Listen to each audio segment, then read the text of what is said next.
কষ্ট একটু পরিশ্রম করলে সব কাজই সুন্দর হয়। আসসালামু আলাইকুম, সবাই কেমন আছেন? আলহামদুলিল্লাহ আমি ভালো আছি। আজকে আমি আমার রান্নাঘরের কাজ করব। প্রথমে শাবল দিয়ে মাটিগুলো খুঁড়িয়ে নিচ্ছি, তারপরে এই তো মাটিগুলো পাতিলে নিয়ে তারপরে রান্নাঘরে ঢেলে দিলাম।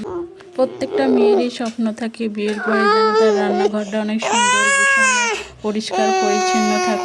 আমার জীবনে একটা ইচ্ছা আছে, সেই ইচ্ছাটা হলো একটা আমার শখের রান্নাঘর থাকবে, সুন্দর পরিষ্কার পরিচ্ছন্ন গোছানো। আল্লাহ তাআলা যেন সেই ইচ্ছাটা আমার পূরণ করে। আমি চারিদিক দিয়ে মাটি ফেলে তারপরে ইট দিয়ে বেড়ে বেড়ে সুন্দর করে সমান করে নিচ্ছি। তারপরে এই তো কত সুন্দর দেখা যাচ্ছে। তারপরে আমি রান্নাঘরটা সুন্দর করে লেপে দিলাম। আমার রান্নাঘরটা যদি আপনাদের কাছে ভালো লেগে থাকে অবশ্যই কমেন্ট করে জানাবেন। সবাই ভালো থাকবেন। আল্লাহ হাফেজ, বাই বাই।